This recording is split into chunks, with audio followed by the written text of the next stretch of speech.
This is Josh Holyfield, and welcome to another episode of Make America Swole Again. A no bullshit, no sugarcoating, snowflake-free podcast where I teach you how to step out of your comfort zone, stop dreaming, and start smashing your goals in fitness and in life. What's going on, gentlemen, ladies? This is Josh Holyfield, and welcome back to another episode of Make America Swole Again. So tonight we're going to spend some time. I'm going to teach you guys a couple of things, some perspectives that I want to give you. I got two really key points that I'm going to talk on. One is just kind of some general advice that I think is useful that I'm starting to really learn and realize is very impactful.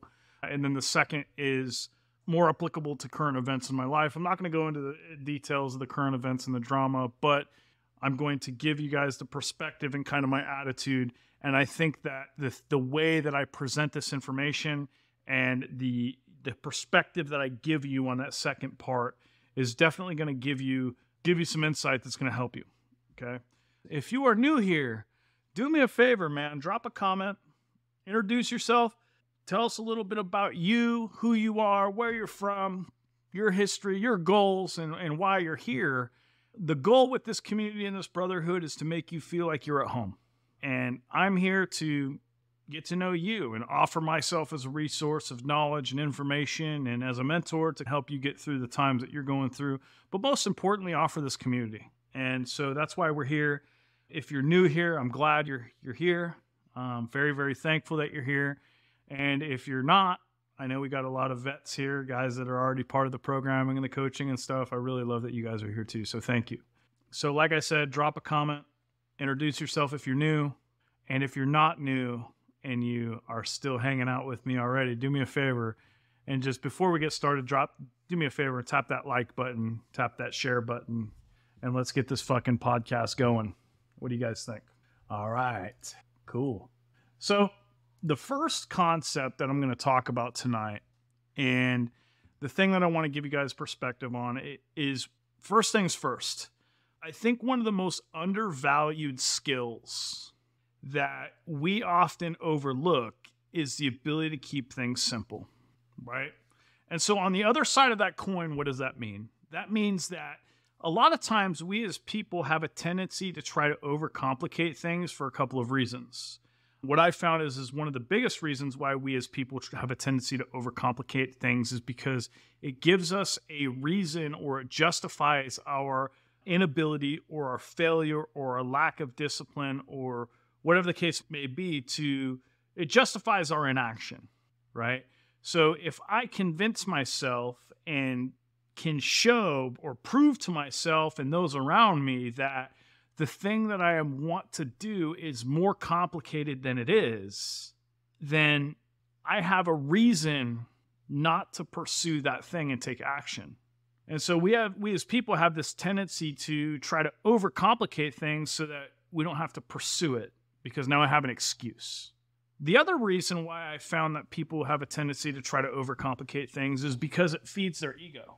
So if I can make this thing seem like it's more difficult than it is, then it makes me feel good for being able to do it. And it also justifies my complacency in not progressing or growing in that field or that skill or that, knowledge. Where the reality is the most valuable skill and the thing that you should be driving towards is the ability to make very, very complex decisions and complex actions and complex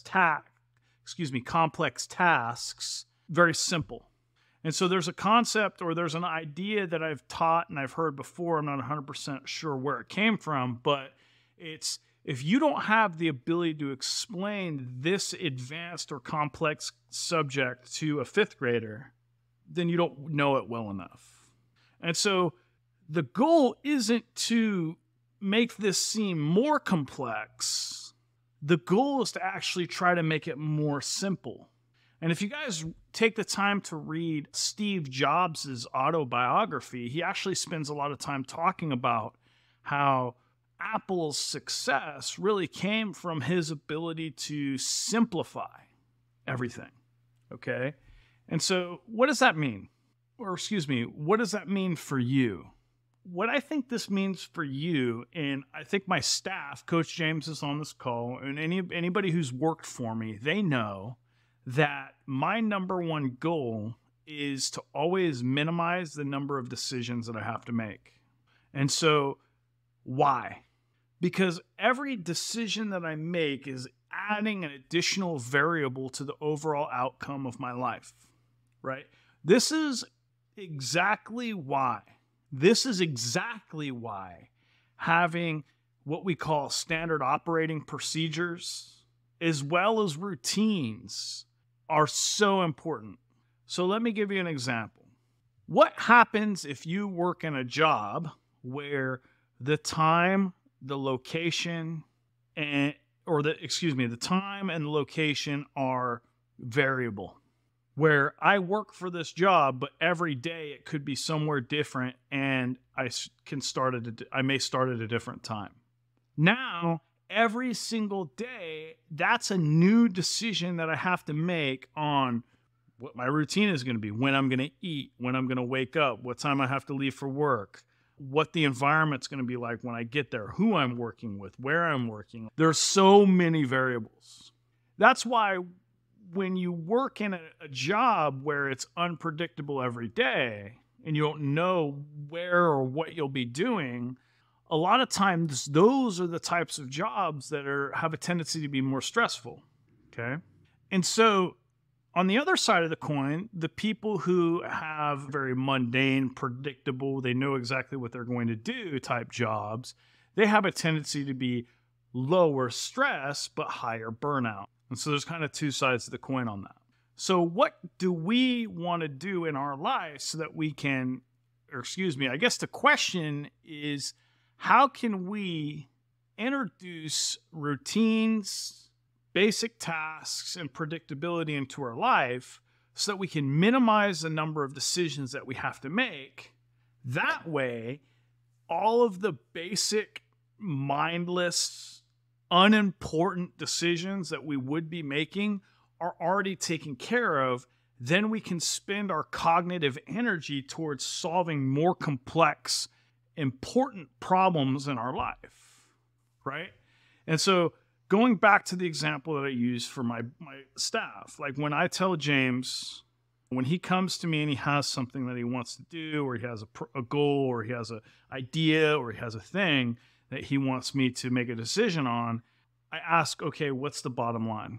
Don't sit here and feed me and ask me to make a bunch of decisions. Give me the bottom line. And I'm going to make a decision right there on the spot. Is this worth it or not? And then I give guidance. And then basically when he goes out and he goes into the world and does whatever it is that he wanted to do, he comes back to me with the outcome. Okay, this is what the outcome was. Phenomenal example. Yesterday we did our staff meeting. My staff gets on the call, and I'm talking to him at the beginning of the call, and he basically said, I'm like, how's everything going? And he's like, well, honestly, Fireteam Elites is wearing me out. It's just so much. Okay, why? And he told me why, and he's like, basically, he's spending so much time doing this, and this, and he doesn't feel like the amount that we're making, or he's making, is commensurate for the amount of time that he's spending. And so I stopped him. Boom. I understand the problem now. You're spending more time doing something than you feel is worth the money that you're getting paid for. So we have two options. Option A, either we increase the amount that we charge so that I can pay you more, right? Or, so basically we're offloading that difference onto the customer. However, if we go to them and we say, hey, we're going to increase the price for this Fireteam Elite to XYZ number, how many people will quit? So we have some analysis to do on that part. Or we create a model where you spend less time to accomplish the same outcome. Let's do some wargaming. Which one is best? I think that the least friction option is going to be to try to scale back the amount of time that you're spending by introducing controls and boundaries with the staff, with the customers, so that they realize this is kind of the expectation here. Here are some solutions that we can implement so that we can accomplish that.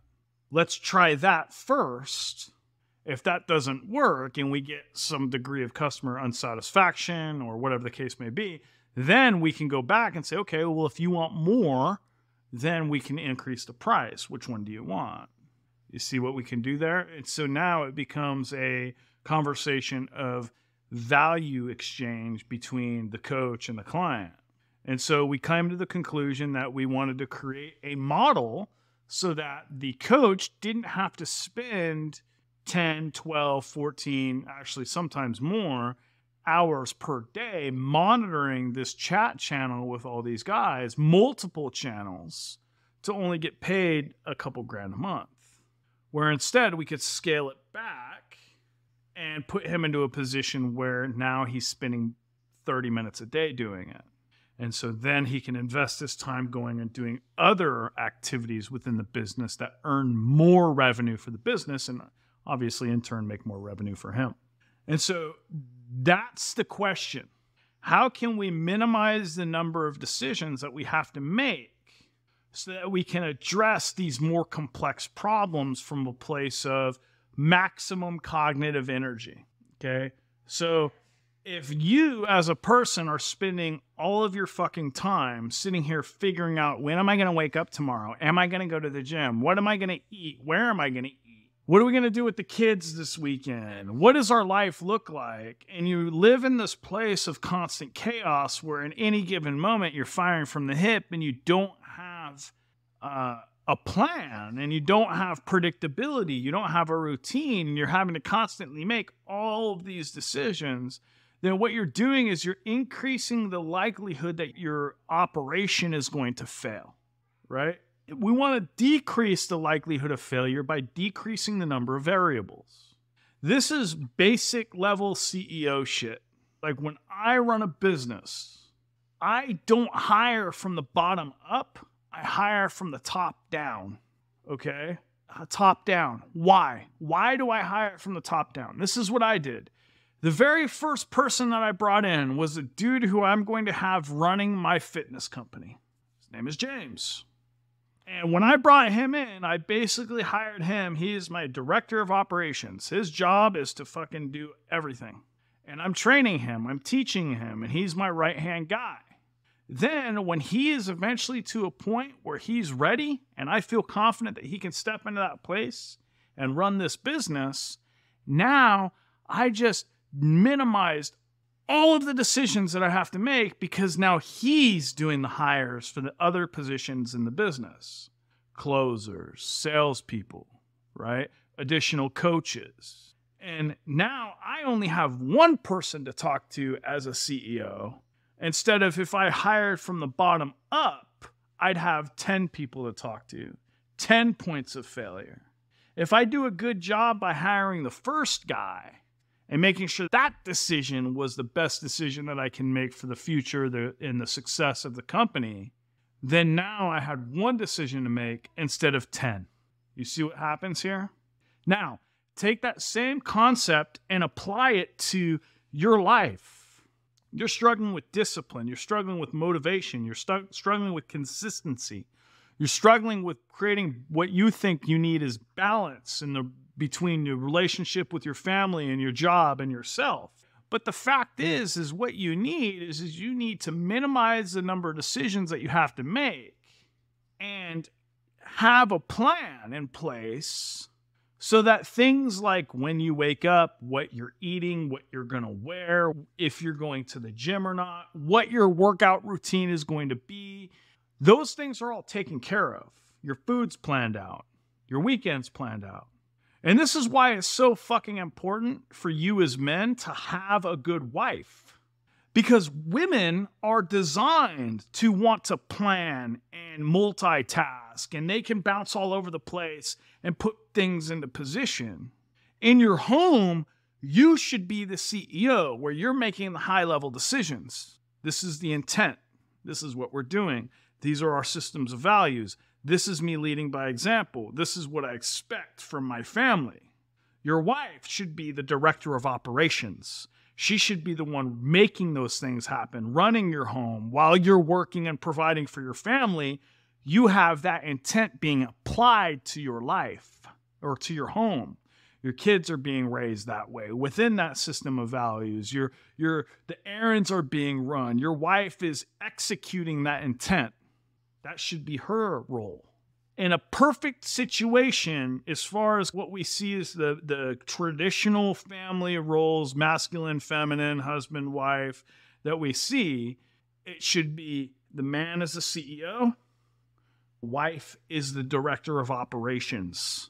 If I marry a woman and have children with him and she is not a good director of operations, then my fucking entire organization is going to crumble.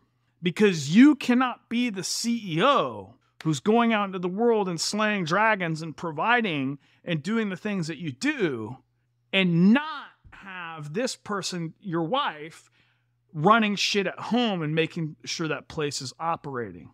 It's very, very important for you to understand that. She should be that person who's executing your intent, okay? And so what does that mean for you? I can tell you right now, every single one of my one-on-one clients is extremely successful. And when I say extremely successful, we're talking about multiple 7-figure per year earning, most of them, okay? Why do they pay me? Here's why they pay me. Because I minimize the number of decisions that they have to make. I simplify their life. Their wives, every single one of them, if they're married, their wives are the ones who are running the operation on the back end. That's how their life is set up. Why do they pay me what they pay me when it comes to coaching?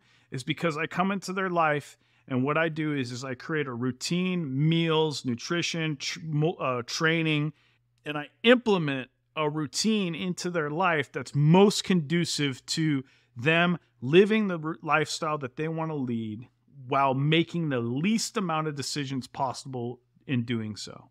They don't have to think about when they're waking up. They don't have to think about when they're going to the gym. They don't have to think about what they're going to eat. They don't have to think about what their routine is. They don't have to think about any of that. It's all done for them.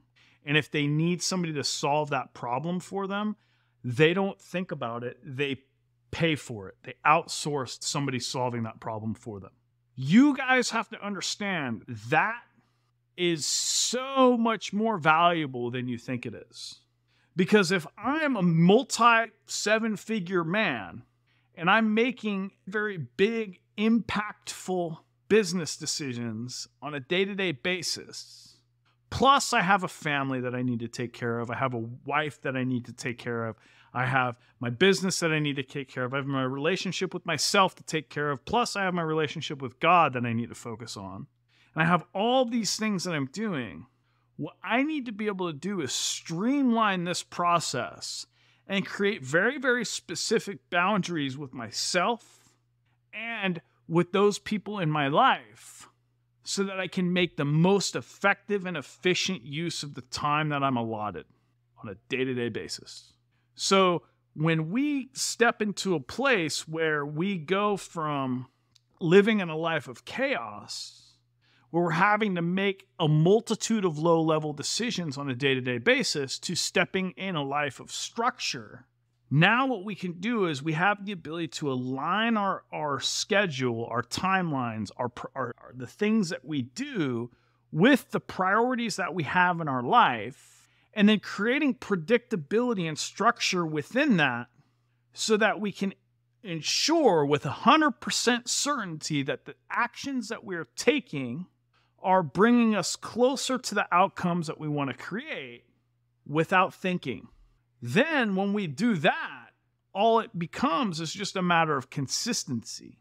And when it comes time for us to actually have to make decisions, these are the actual complex, life-altering decisions that are going to impact the outcome of the business.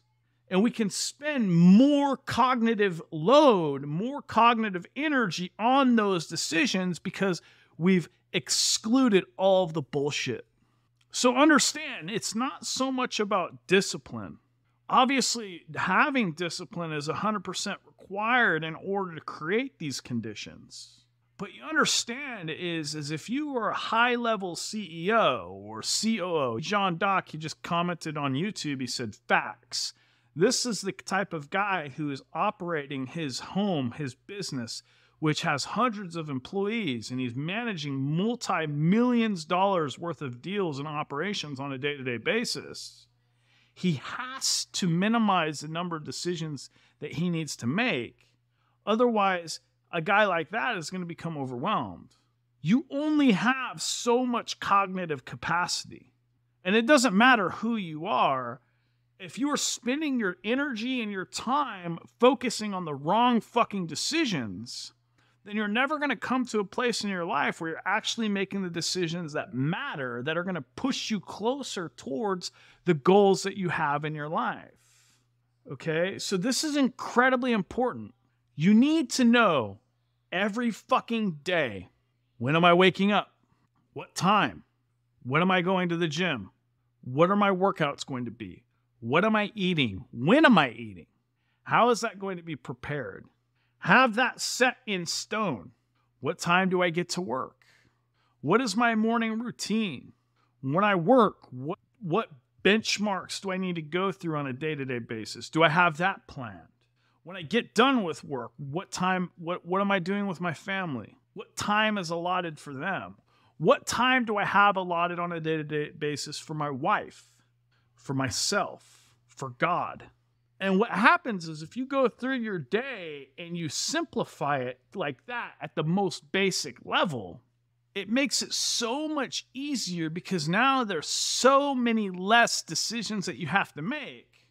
Then when it comes time to call an audible, where you have to shift your action for a specific day or number of days to accommodate a wrench in the gear, it's easier to do that because you have less things to consider. A plan. There you go, Richard. 100%. You need to have a plan. And so I get this all the time from guys who are working out. We see it in the Facebook group. We see it in the gym all over the place. They go to the gym. They're showing up. They're not following a plan. If you're not following a plan, then don't be surprised when you don't reach your goal. And my argument would be is if you're not following a plan, it's very likely that you're not even following a goal. And if you're not if you're not pursuing a goal, then why are you doing it? And I would take it a step further and say that if you're not pursuing a goal when it comes to something in your life, the likelihood that you're going to fall off track and stop being consistent with that thing is going to be much higher because you don't have a tangible measurement for success. We as human beings have to have some sort of tangible check the block measurement for am I doing good or am I doing bad? And if we don't have that, then we lose the desire to continue doing that thing because we don't get fulfillment from it. We don't get validation from it. We don't feel like it's serving us. And so for those of you guys who are in a place where you're struggling with staying consistent with your goals, especially with your health and your fitness, I would make the argument that committing to a plan is probably one of the best things that you can do, because now you have a goal that's built into that plan that's going to help you achieve it, just finishing it. Most of you guys can't even stay consistent and finish a fucking plan. And the reason for that is because you haven't associated a goal to it. Why are you struggling with creating discipline in your life? Because you don't have a reason why. And that reason why isn't tied to a goal. And we talked about this last week in the Iron Forge. Okay, so kind of the action item for the podcast tonight that I really want you guys to spend some time thinking about is how many low-level decisions in your life can you eliminate by introducing a routine and a plan so that you can invest your cognitive energy towards things that are more valuable, more important for you to elevate your life and improve the quality of the life that you're living. Are you wasting your time making low-level decisions that a fucking 18-year-old could make? Don't be surprised if you're making 18-year-old money. And that goes back to the conversation that I had with you guys a few weeks ago, is the amount of success or the amount of money that you make in your life is directly correlated with the what we'll say, the size of the problems that you solve.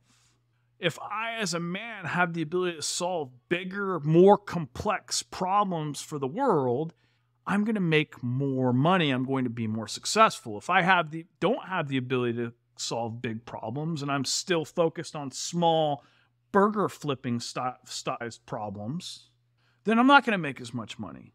And so you as a human being actually have the ability to increase what we'll say average size of the problems that you solve just by eliminating all of the low-level bullshit that you shouldn't be spending time even focused on, right?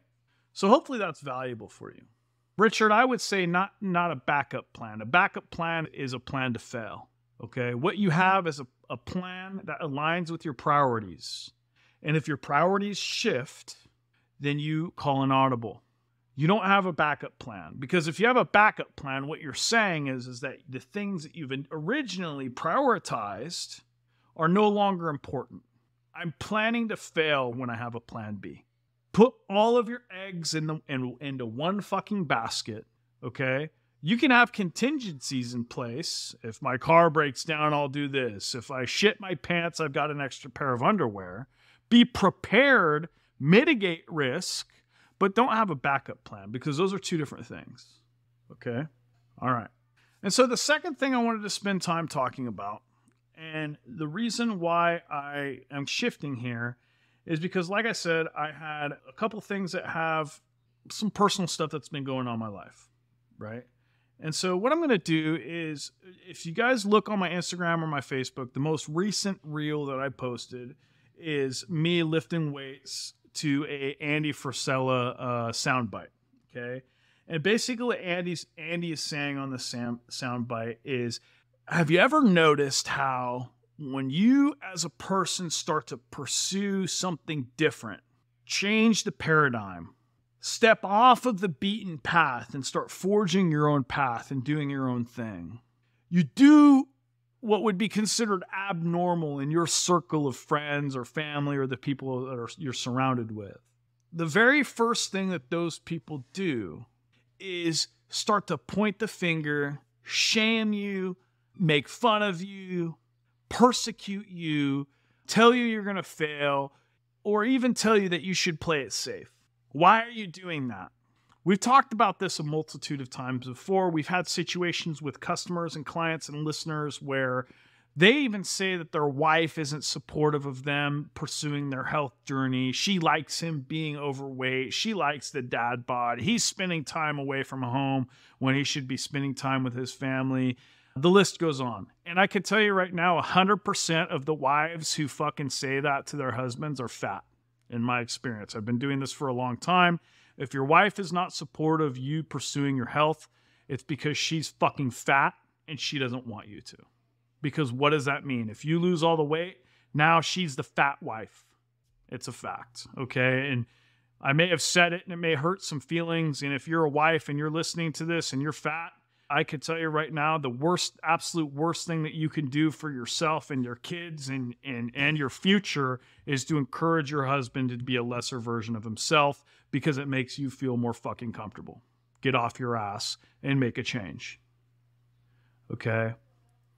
But basically what he was saying, and kind of in this clip, was when you start to make that change, the people around you are going to panic.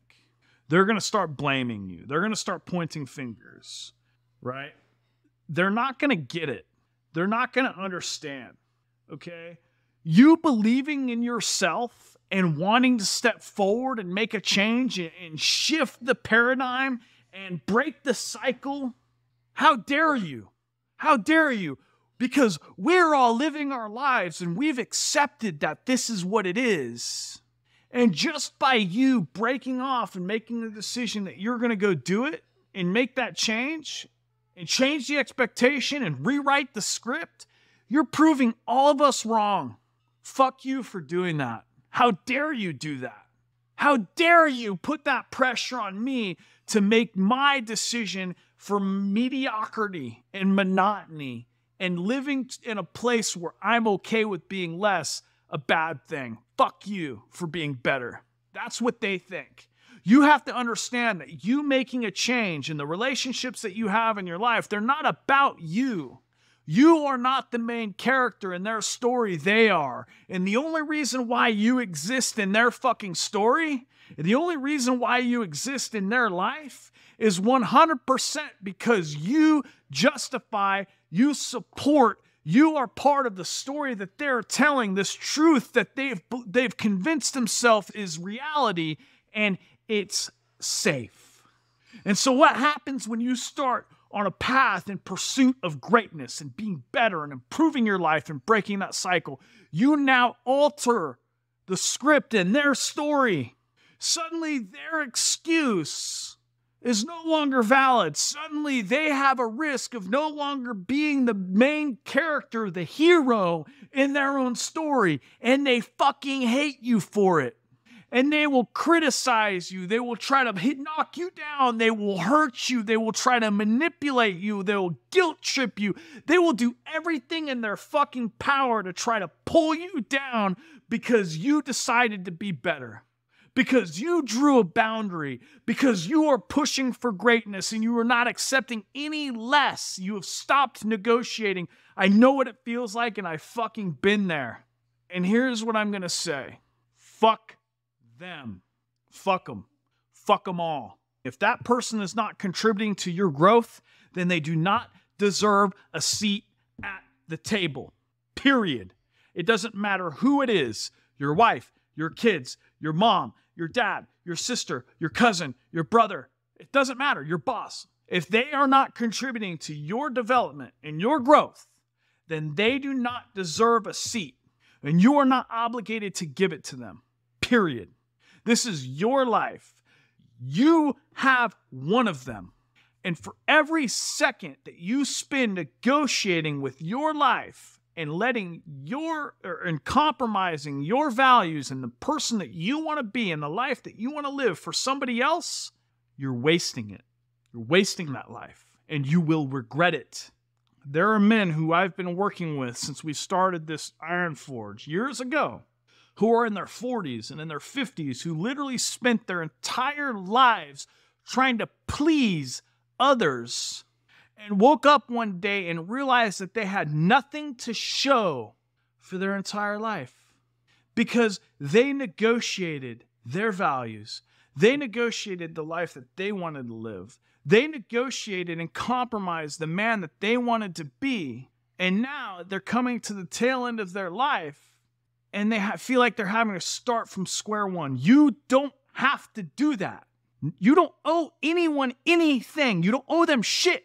You don't even owe them a fucking explanation. If you don't want somebody in your life, you don't have to have them there. Period. And if they don't like it, then they should have fucking thought about that. When they violated your boundaries, when they disrespected you, and when they made the decision that they didn't want to fucking contribute towards your growth and the life that you wanted to live. Period. Okay?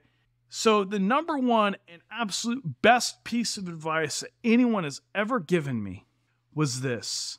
If they aren't living the life that you want to live, then their advice, their criticism, their input, their opinion means shit. It means nothing. Nothing.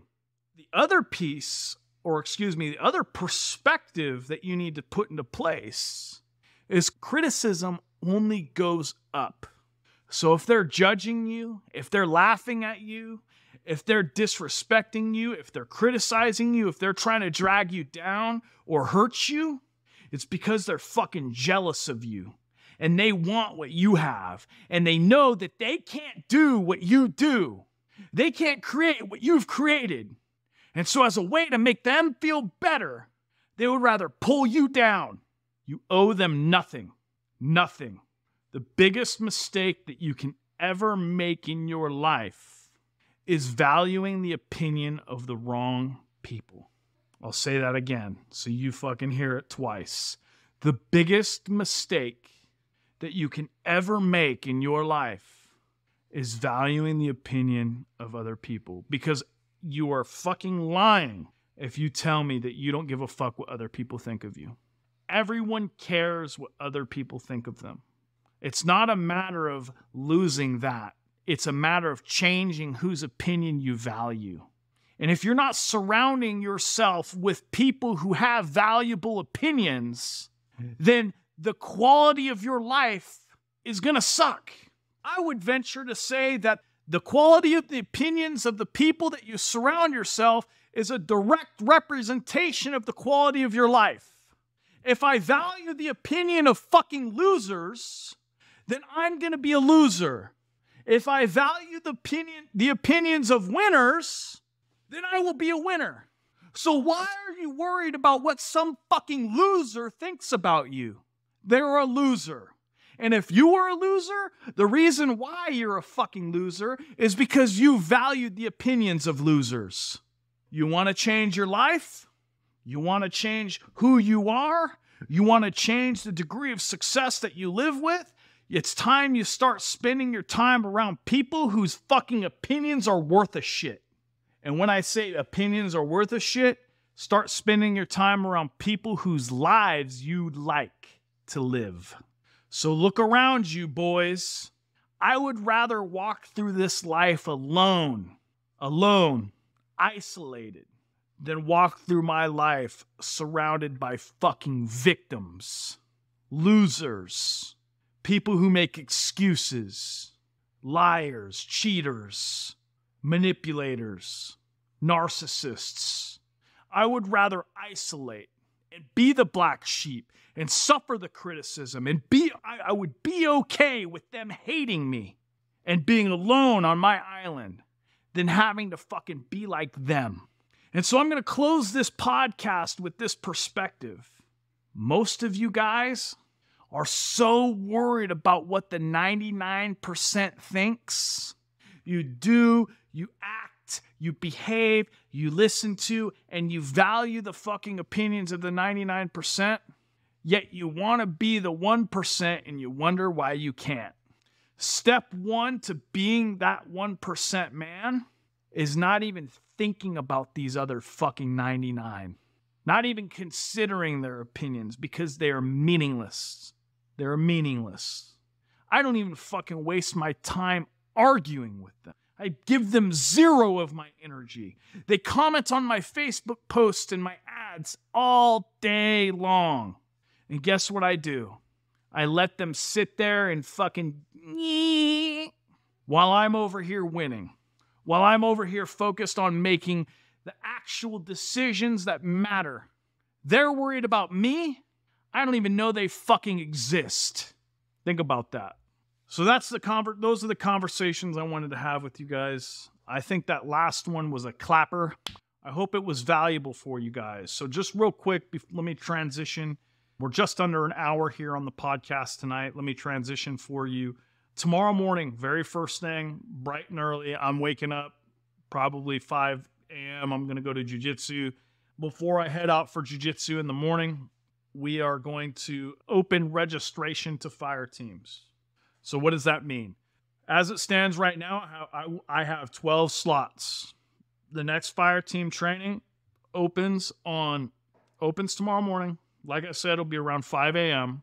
We have 12 slots for that team, and that team will officially start on 31 July. Okay? Coach John Tiano will be the one who takes this next team. It's going to be Foxtrot, Fireteam Foxtrot. Again, 12 slots on Fireteam Foxtrot. I think we already have like 19 people on the waiting list right now. Okay? If you don't sign up tomorrow morning, when this thing goes live, I'll send a notification. You'll get it via text. You may not get in for the August class. Okay? We will likely, if I feel confident that we can fill a second group, then I will open registration for Fireteam Alpha, which will also start. Coach James will be leading Fireteam Alpha. Okay, so John will be Fox. Those are the first 12. The second 12 that sign up for this month will be Fireteam Alpha, and that'll be Coach James. So we're planning on 24. But again, if I don't feel confident I can fill that 24, then we'll close registration and we'll just go with the first 12 with Coach John. and then Coach James will take the next team in September. Okay. So for fire teams, if you don't know what fire teams is, basically it's 12 men, one coach, 12 weeks of the most difficult, challenging mental and physical challenge that you will ever experience. Fire teams is the most transformational experience that you will likely ever undergo, period. We've been doing this since December of last year, and I can tell you right now, as it stands today, we have about a 50% graduation rate, and of the people who graduated, 100% of those people agreed that it was one of the most, if not the most transformational, life-changing experience that they've ever undergone. So it's 12 weeks of coaching with 12 men with a coach, and it's $500. It's basically how it works. If you want more details on how fire teams works, or you want me to send you a video that explains in more detail what it is, just drop a post in the Facebook group or send me a message, and I'll send you over a video. John Dock just commented he's been doing fire teams since December. So he graduated and then he started Fire Team Elite, which is phase 2 of fire teams. And he's actually our team captain over there on Elites. Pretty powerful stuff. Okay. So if you're interested in starting with fire teams, again, that starts tomorrow morning. The waiting list is already full. I'll be sending that email out tomorrow. No later than 5:30 tomorrow morning, that registration will open. I'll send the notification that we've gone live, and you guys can get signed up. If you have any questions, again, shoot me a message, and we'll get you going. All right. With that said, tomorrow, as also a reminder, we're going to be doing our Iron Forge group coaching. For those of you guys who are members of my Iron Forge group coaching, don't forget to join the Zoom call tomorrow night, 9 p.m. For those of you guys who are not part of the Iron Forge group coaching, make sure that you get in the Facebook group, because we stream that Zoom call live. Yes, I will be basically ignoring all the comments on the video until the very end, but there's a shit ton of incredible value that comes from the questions and the conversation that occur from the Iron Forge. Okay? So basically the format of this call is very simple. I field questions from the Iron Forge, and then I field questions from the Facebook group. And then, so I answer, me and my coaching staff, we spend time answering all those questions. And then afterwards, I give a lesson that's very similar to what we talked about tonight, right? We had a lesson. And then at the end of that lesson, I give a very specific action item that you are expected to implement into your life that week. Okay. So Iron Forge group coaching is $25 a month. I think you can get lifetime access for like $200. But if you don't have the money, or that's not something you're interested in joining, you can still get the value from the knowledge that I pass and my staff passes by tuning into that live stream. So look out for that. We go live tomorrow morning at 9, or tomorrow night at 9 p.m. All right. Say hello to my youngest son, Jack. He's our terrorist. What color, buddy? Hey, what's that? Look, buddy. Hey, what's that? Look. What color is that? Hold on. You see that? What's that? Oh. So with all that said, guys, I'm going to call it a night. Thank you so much for your patience and flexibility. Like I said, we had some stuff going on last night. All right. With all that said, stay vigilant. It's been a pleasure tonight. God bless. And I will see you guys tomorrow night.